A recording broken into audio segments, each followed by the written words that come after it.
Greetings and welcome to Edgy Ideas, the podcast that explores what it means to live the good life and create the good society in our disruptive age. My name is Simon Western, and I will be talking to invited guests about diverse topics, exploring social conscious and unconscious dynamics and desires.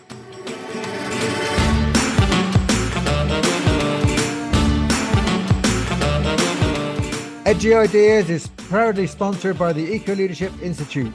We offer coach and leadership training courses, and we have a vibrant community of practice where international members join once a month for a webinar. Our focus is on co-creating the good society. To find out more, go to www.ecoleadershipinstitute.org, and to read my polemic blogs and essays, go to Simon Western at Substack. Thank you for listening.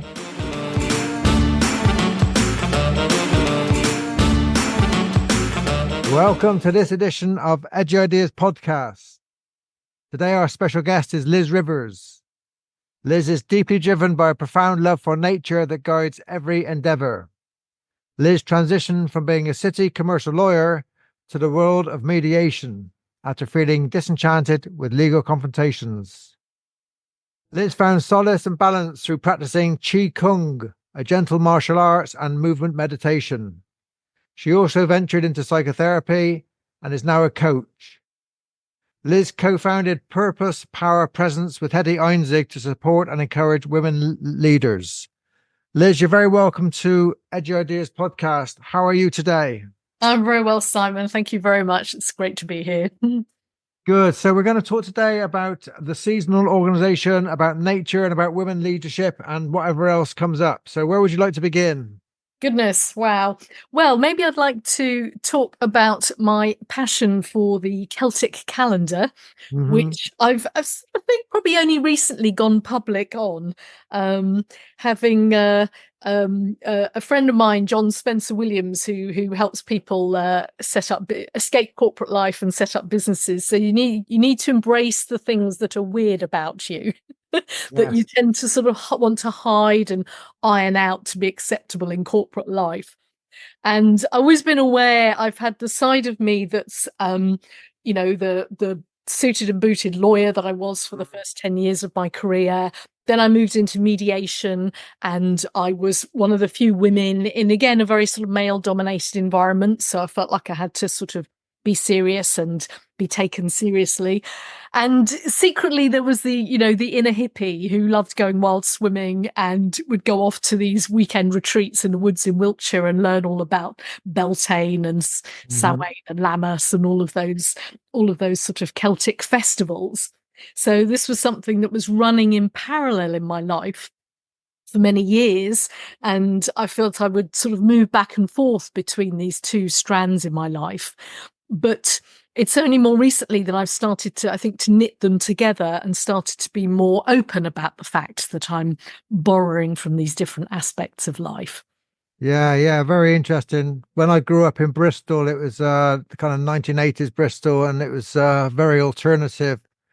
And there is a very close connection to all the things you're talking about, to nature, to the alternative calendars, to paganism, to exploring indigenous peoples. It was kind of an interesting time. So that fed me too when I was younger. And it does come into the kind of the environmentalism and the leadership work we do now, doesn't it? Yes, definitely, very much so. Yeah. So tell us about the Celtic Calendar, how that works for organisations. So the Celtic Calendar is something that's been around for probably about 4,000 years. So, well, as long as the Celts have been in the British Isles. And it's a way of navigating the year and even our lives, really. And it was a way for those ancient people of organising and sort of mediating their relationship with nature. And obviously the relationship with nature was extremely important as an agricultural society. And the fundamentals of it is that you have the solstices. So you have the shortest day of the year in December, you have the longest day of the year in June. And then you have the equinoxes, which are the midpoints between those points, which are when the day and the night are of equal length. So that transition into the lighter half of the year, which we've just gone past, and then the transition into the darker half of the year. So that creates a sort of structure, a skeleton for the calendar.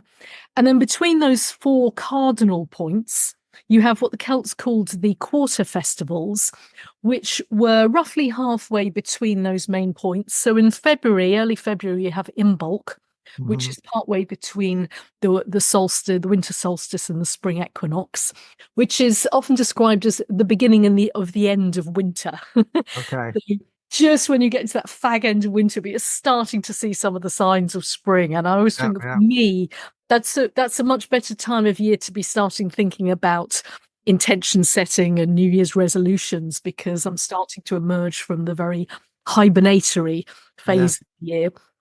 Then in the spring, you've got Beltane, which generally is better understood by us, which is early May. And that, I think that's something we very much associate with pagan ideas about major festivals and fertility rites and maypoles and all of those sorts of things. And it's very much celebrating high spring and a very energetic time of year, but a time when nature is really putting forth, and it's a good time for us to be putting forth our ideas as well. Then in August, early August, you have Lammas, which is the start of the harvest season. So it's gathering, there's been a lot of effort in the first half of the year, and we're starting to see the fruits of those effort. Gather them in, have a bit of a rest, a bit of a celebration. It's interesting that coincides often with the school summer holidays in England. Time to pause and rest a bit.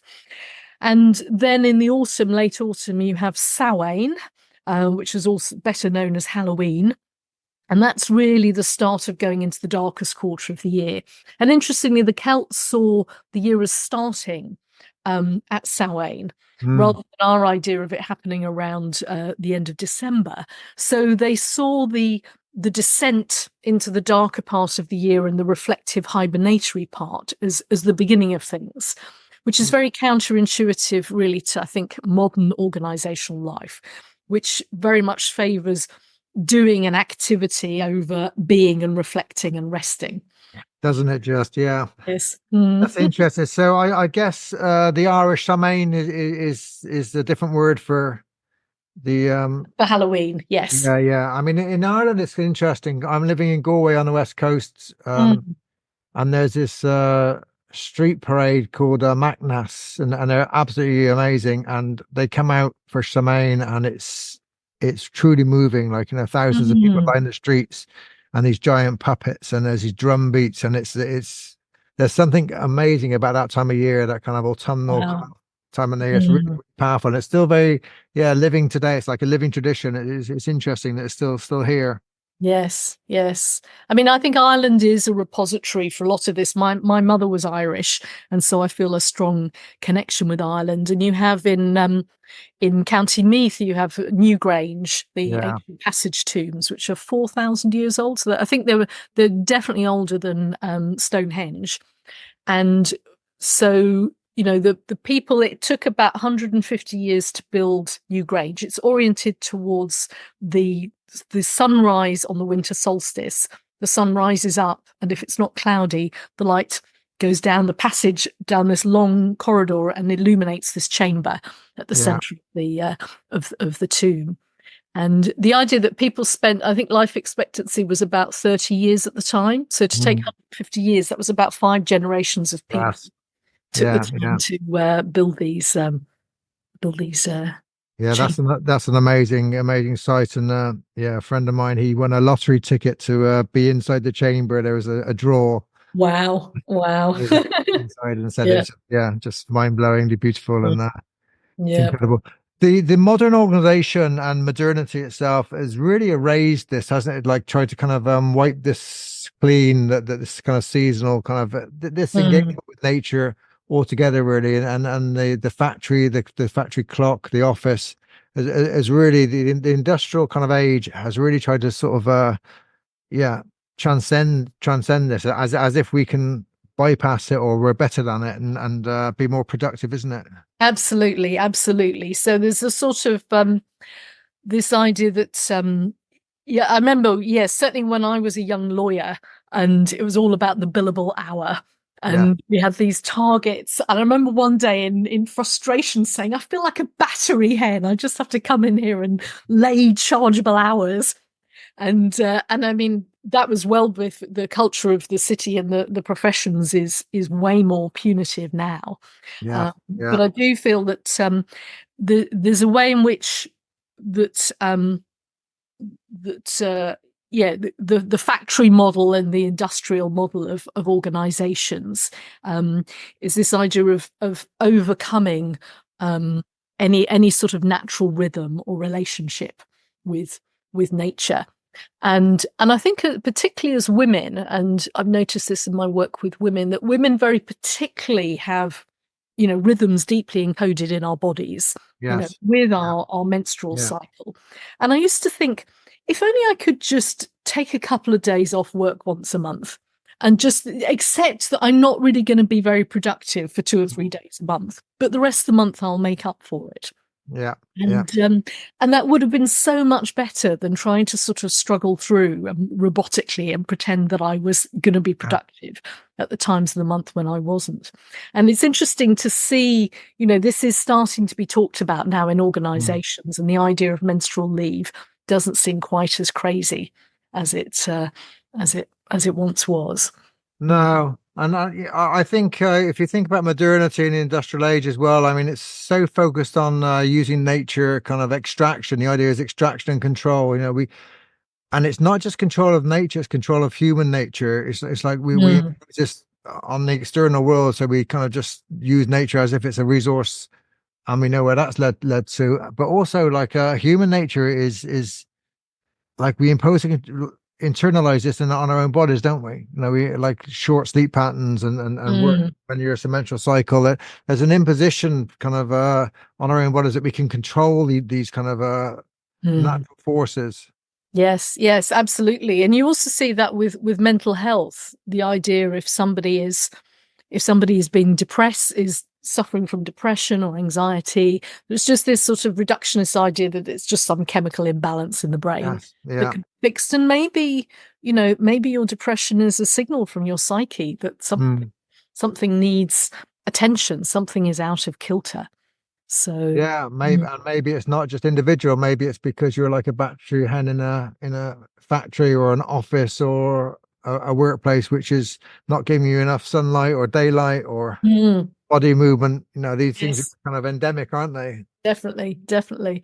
I know when I was a young lawyer, our first office was in the Inns of Court. So this is in a part of London that's right near to the Royal Courts of Justice, and it was very Dickensian in a nice way, and quite cloistered and designed around these quadrangles and squares, a little bit like a sort of Oxbridge College. And there was a sense of being part of a hallowed profession. And when you went through the portals of these environments, and you had lovely old sash windows that you could open, and for a month or two in the summer it got a bit sweaty because there was no air conditioning, but there was a humanity in the architecture there.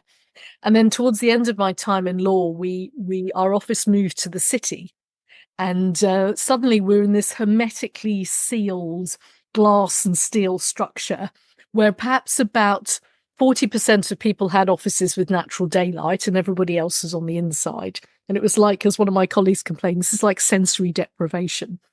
Yeah. And we couldn't open the window.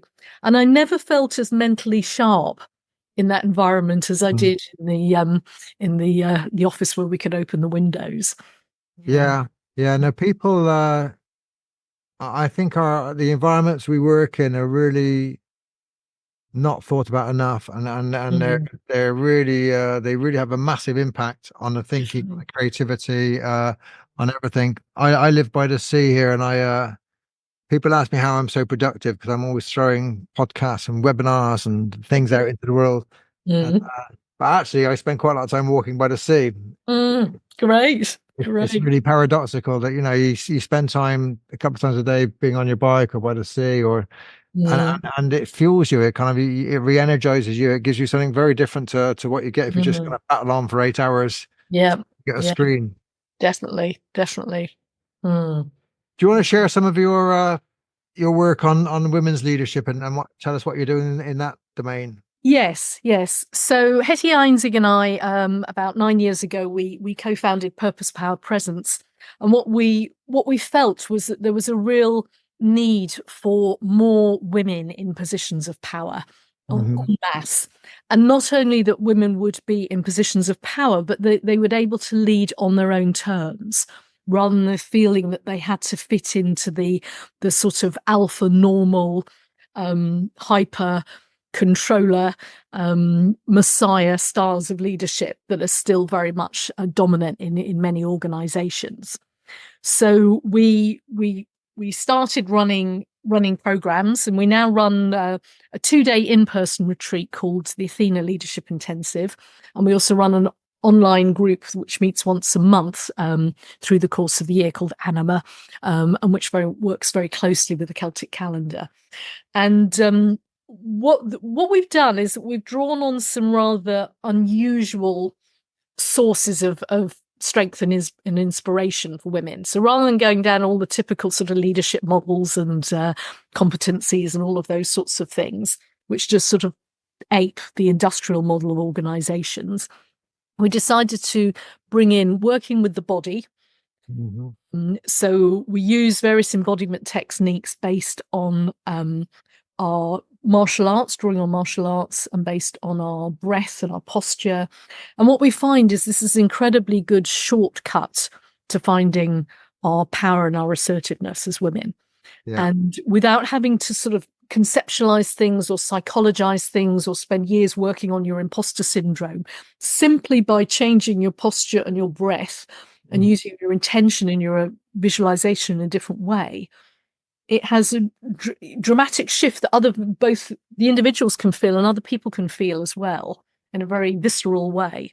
So and then you get a taste of what it feels like to be standing in your power, knowing what you stand for and knowing how to speak up for it.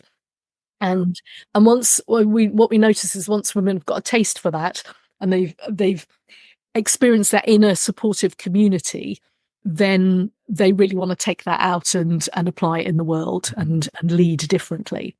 So that's one of the things we do, which is working with the body.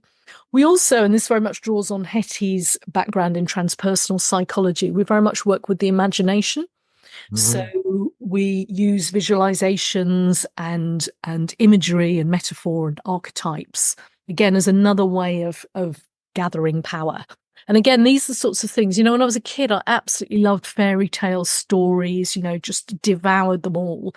And then there's a sense of, these are childish things that need to be put aside and have no place in the modern organizational world. And yet there's immense power in those stories and archetypes and patterns. And I think we're seeing this now more and more.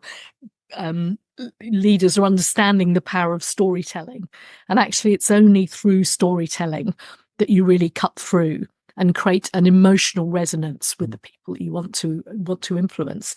And there's some research that came out of Stanford. I think it's Jennifer Aker, who's a professor of marketing, and something like stories are 22 times more memorable than pure data. Yes. So that power of storytelling is really key. And one of the things we do with women is we get them to work with their stories and their influences. So what are the things that you love? What are the things that, the causes that really matter to you? Who are the role models who've inspired you? So we do a whole part really looking at what are your roots? And then we take that out into what's a change that you want to make happen in the world.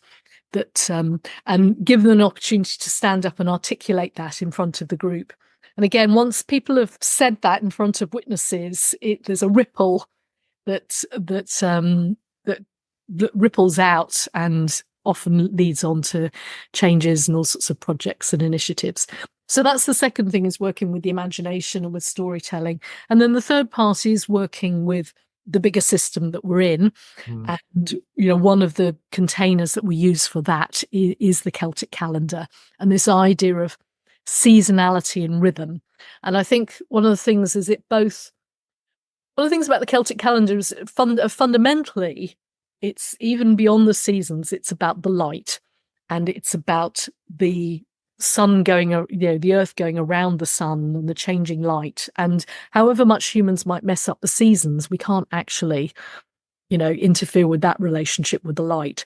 Yeah. So it's a way of reminding us that there's something bigger than us. I think what technology's done is it's made humans feel like they're the center of the universe. Yeah. And in fact, we need to replace ourselves, right size ourselves. So we become like, grandiose teenagers with an inflated sense of our own power and authority, but without the sort of the adult responsibility that we need. So I think respecting the light, knowing that there's something bigger than us, is really. Yeah, you notice that. I mean, the cities do that to us. The city lights, which don't allow us to see the stars. When you go to in a dark space and you see stars, then it gives you a completely just different perspective on your own humanity. Really, it kind of really puts you in your place, but not in a negative way, in a kind of very connected way. It's very powerful, isn't it? Absolutely, yeah, very much so. What kind of women are coming onto your programs? Is it kind of senior leaders, or is it what generation are you working with? Or we in our in-person program, we work across the generations, and actually we find that works really, really well. So we don't we don't limit it, and so we have some very senior women from large organizations who are in senior leadership roles.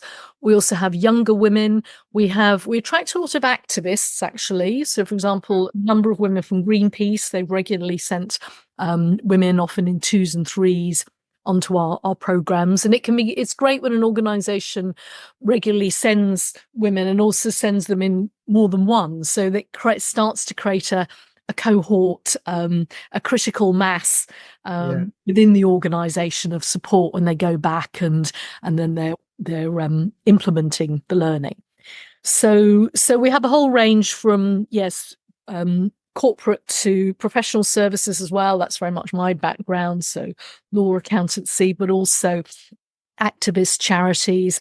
And we find also that I think particularly perhaps the corporate world, they really value that diversity, because as much as we talk about diversity, I think that often in corporate life, and you talk about this, about the sort of totalizing institution, people end up in this very, very narrow track of becoming extremely specialist and expert at something that's very narrow and doesn't require them to think more broadly.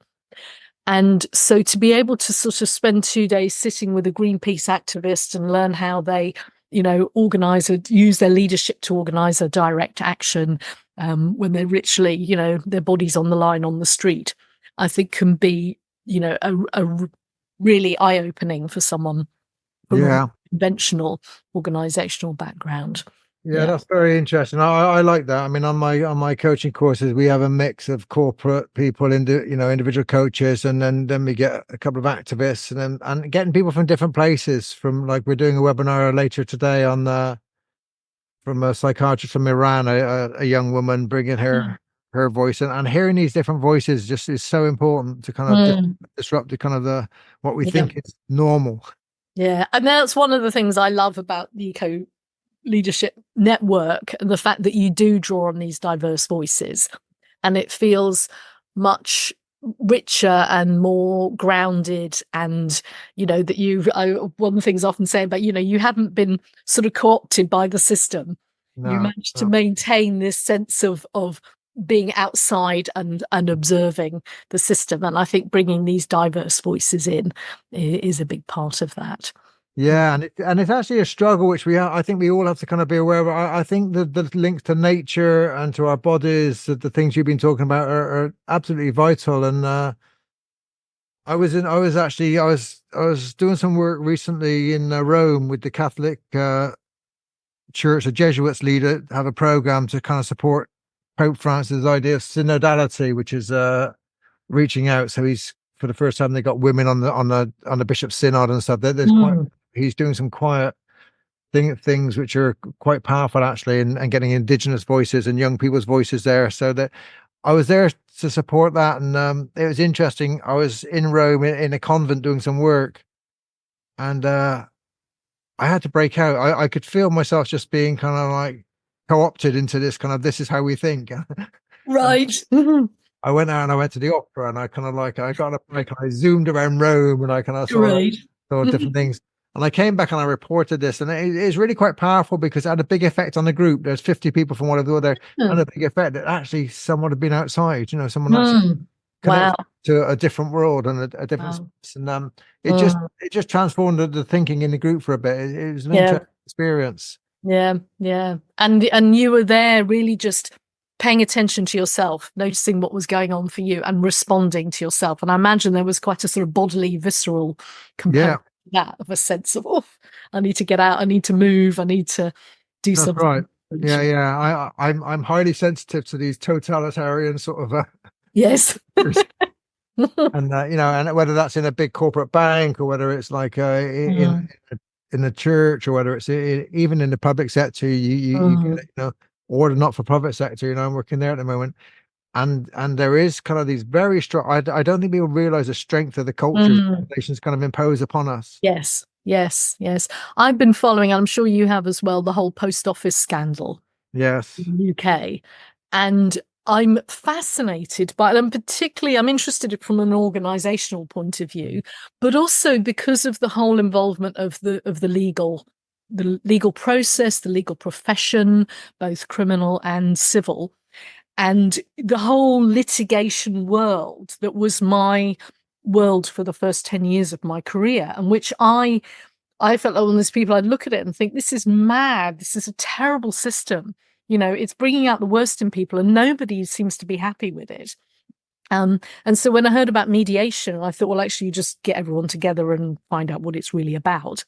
It just was a no-brainer to me.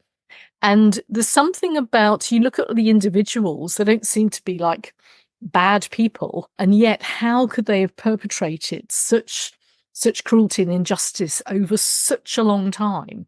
Yeah. The sort of ability, the way a certain story, a certain way of looking at things took hold. So, what's the word? So sort of virulent. Yeah.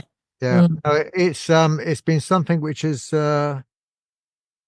been on my mind for many years, since I worked in an asylum in a psychiatric asylum back in the early 80s, just before they all got closed down. It was it had a massive impact on me, that that it was a total institution which shaped everybody's lives, and you couldn't step out of it. Like I could see that if I carried on working there for another 18 months, I'd be part of it, and there was no outside. Once you're inside, there's no outside.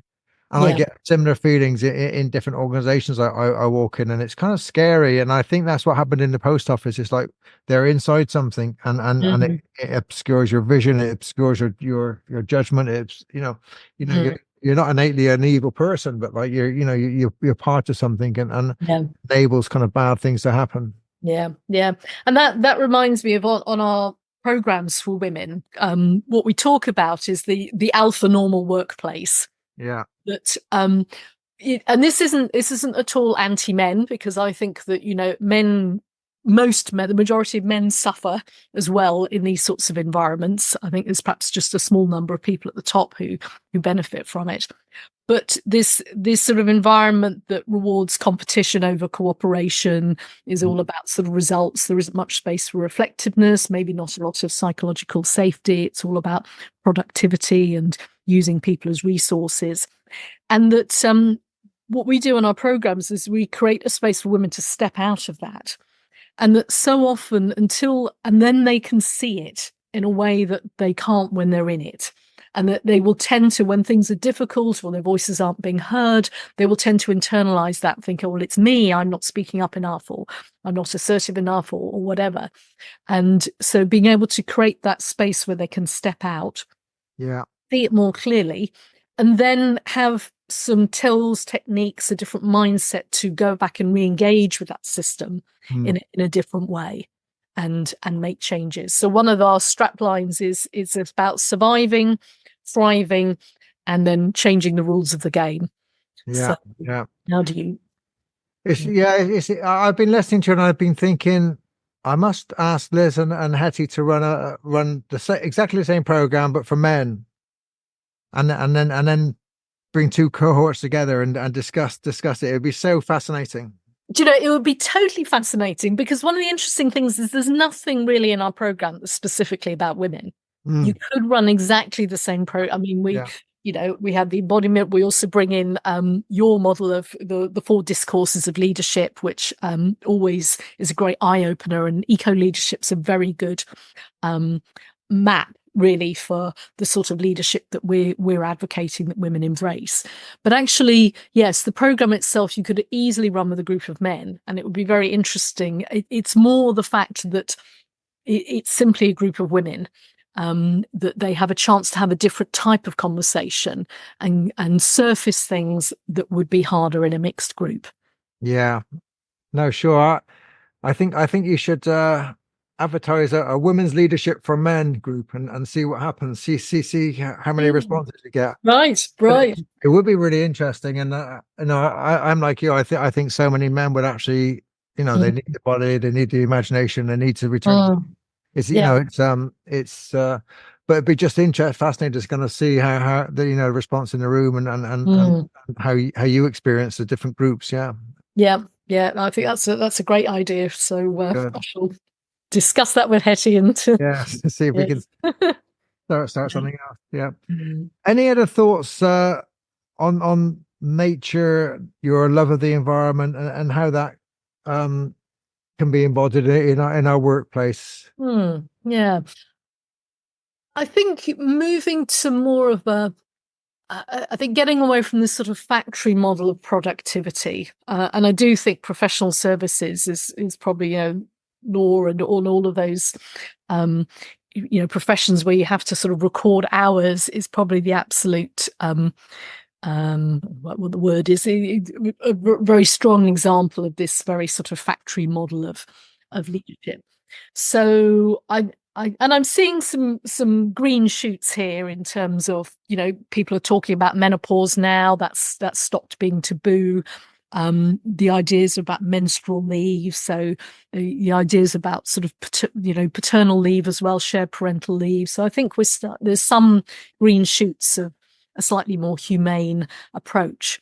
But I think, and interestingly, I think working from home in a funny way during the pandemic, once with the Industrial Revolution, it took, the workplace out of the home and moved it to somewhere different. And suddenly, when we were working from home and on Zoom, and we've all got a window into each other's domestic lives, and that felt quite significant, really.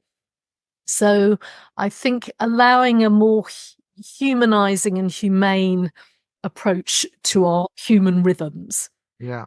I think the organizations that do that are the ones that are going to thrive. I had an idea about perhaps a women's organization or something that mostly employed women, where they actually sort of perhaps tracked their menstrual cycles, track the lunar cycles, give people complete freedom to live and work in accordance with those cycles, and see whether actually productivity went up. They might be surprised as to whether it does. I think they might be, Liz. I think they might be. I mean, since I work for myself, I do follow my own rhythms much more, and for me, it's a much more productive and just healthy, engaging kind of space. It's your creativity flows much better. We're coming to an end, Liz. So I've got my final questions to ask my podcast guests, and they are: do you have any thoughts for the audience around what it means to live a good life and to create a good society? Okay. So I think a good life, having something where you can have a connection with nature on a daily basis. For me, one of my things is just going and standing barefoot on the grass or on the soil in the morning and literally having that connection with the earth, or doing a bit of weeding and getting my hands in the soil. And if I'm feeling agitated, that's the thing that will calm me down more than anything. Or just going for a walk and actually, paying attention to your senses, listening to the sounds, smelling the smells, So having a daily practice that involves some sort of connection with nature, I think is really key. And then I think for organizations, I think allowing more connection with rhythms and moving away from the factory model and recognizing our humanity and that we are animals as well as people. Yeah, we are indeed. That's very wise. Thank you so much for your thoughts and your experiences, Liz. It's been lovely talking with you. You take care. You're welcome. Thank you.